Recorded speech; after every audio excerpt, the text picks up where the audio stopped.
There's this specific kind of silence that happens in a conference room. Oh, I know the one. It's right after someone from the data team, stands up, clears their throat, and starts talking about data And governance. you just see the life drain from everyone's faces. The sales VP is suddenly fascinated by their phone. Exactly. It's like the corporate version of being told to eat your vegetables. Everyone kind of nods along. They know it's important intellectually. Hmm. But emotionally, all they hear is bureaucracy. They hear homework. Or worse, they hear, I'm about to make it much, much harder for you to do your job. Right. So that's what we're digging into today. We're looking at this framework that basically says, look, the problem isn't the governance, it's the branding. And their proposed solution is, well, it's a little out there. It is. They want us to think about our data like an online dating profile. Which I have to admit, when I first heard it, it sounds ridiculous. You don't really put, SQL databases and Tinder in the same sentence. Not usually, no. But I read the source material, the data dating profile, building trust through metadata.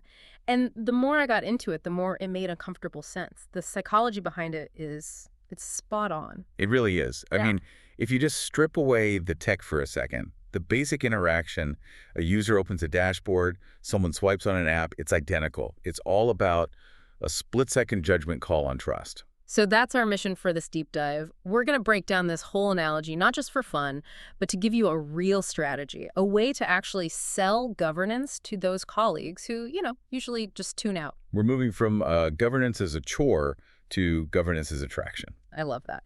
So let's start there with the actual behavior. The source really hangs its hat on this idea of swiping left. Right. In dating, we all get this. You see a profile, something feels off, and it's an immediate nope. You just move on. And it's not a big thought-out decision. It's not like you're making a pro-con list. It's visceral. Happens in a second. So what are the triggers? What makes you swipe left on a dating profile? Oh, the classic is blurry photos, right? If I can't really see you, I'm not interested. Or maybe the bio is just totally blank. Or it's just cliches. I like to laugh. Yeah, I like travel and food. Great. So does everyone else on the planet. It just signals low effort. Yeah. Or that you might be hiding something. Okay, let's map that over. I'm a business user. I open a dashboard. What's the data equivalent of a blurry photo? It's the number with no context. You log in, you see a huge metric. Revenue, $4 million. Okay. But Yeah. is that for the month, the quarter, is that burked revenue or recognized revenue? It's just a number hanging in space. Exactly. That's your blurry photo. You can see the outline, but the important details are missing. And the user's reaction, the source says, is instant anxiety. They think, I can't use this number. If I say this in a meeting and I'm wrong, I'm going to look like an idiot. So it's the fear of public embarrassment. That's the core of it. Fear is a huge motivator. So if they don't trust the profile, they swipe left. But here's the thing. In business, swiping left doesn't mean you just close the dashboard. It means you go back to your ex. The X. The one you know you should leave but just can't quit. Microsoft Excel. Yes. The shadow reporting loop. Every data team knows this pain. You build this beautiful automated system, and then you find out the finance team is still up until midnight doing VLO equips. And our first instinct as data people is to get defensive. You say, oh, the users are just being difficult, or they refuse to change. We blame them. We do.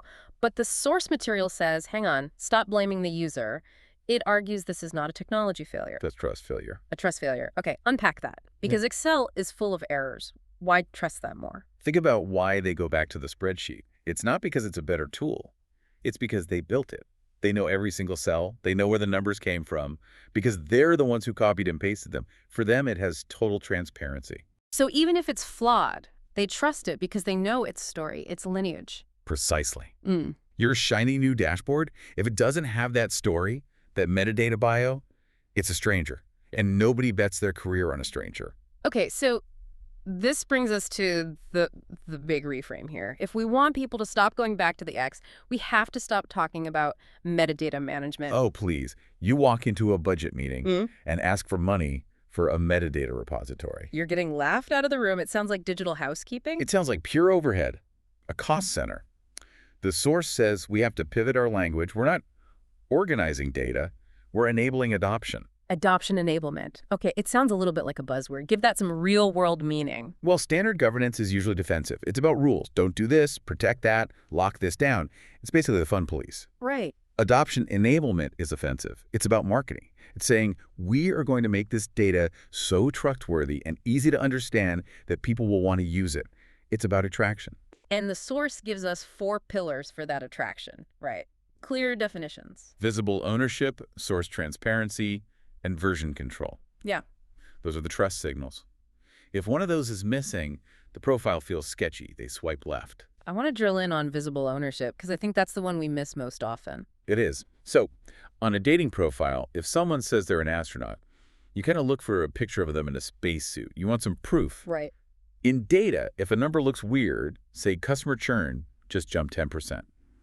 The user's first question is, who do I ask about this? And the data team is not an answer. That's like shouting into a void. Exactly. It's like saying, ask Google. They need a person's name. This metric is owned by Sarah from customer success. Just having that name there is like a safety net. It implies, okay, Sarah's on top of this. If it were wrong, she'd know. It lets me outsource my trust. I don't need to trust the whole system. I just need to trust that Sarah knows her stuff. You got it. It humanizes the data. Without a name attached, data just feels abandoned. And nobody wants to date something that looks abandoned. So we've got the philosophy. We need to stop catfishing our users with data that looks good but has no substance. But let's get practical. How do you actually build this perfect profile? I can already hear people listening thinking, great, but I've got thousands of tables. I can't write a bio for every single one. And you absolutely shouldn't. That's the trap. Mm-hmm. Trying to boil the ocean.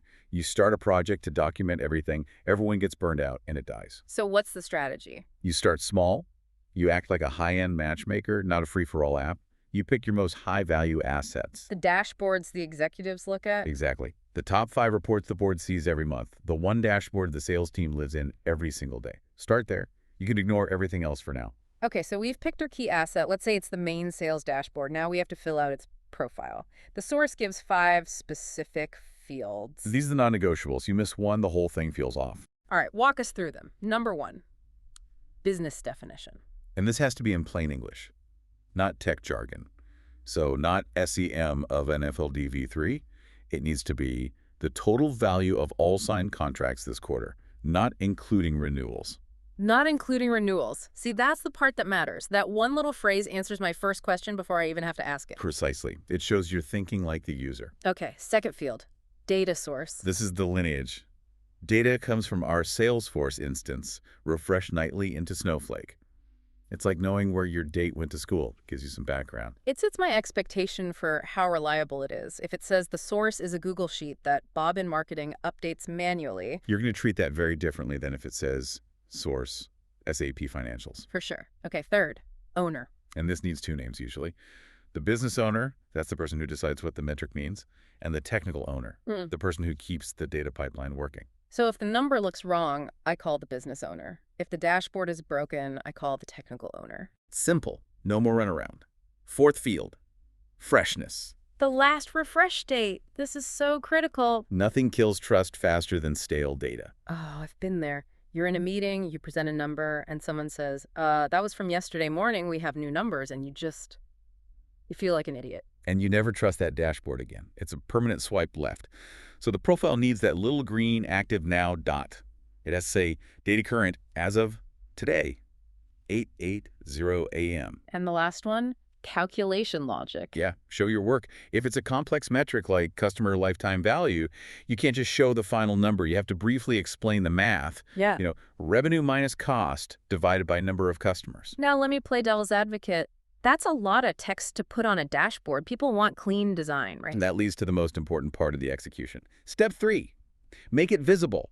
This is where it usually all falls apart, isn't it? 100%. Yeah. Companies do all this hard work. They write the definitions, they map the lineage, and then they bury it in a 30-page Word doc on a SharePoint site no one can find. Or in some expensive data catalog tool that no business user will ever log into. It's useless there. It's like writing the world's most charming dating profile and then locking it in a safe. It doesn't do any good if no one sees it at the moment they need it. It has to be in the tool itself. Right there, on hover. An info button. A little tooltip. When my mouse goes over that revenue number, a little box has to pop up with the whole profile. Just-in-time context. If the user has to leave the dashboard to find out what a number means, you've already lost. They'll just guess, or they'll go back to their spreadsheet. It seems so simple when you say it, but I'm thinking about most of the BI tools I've used. Almost none of them do this well. And that's why BI adoption rates are still so low across the industry.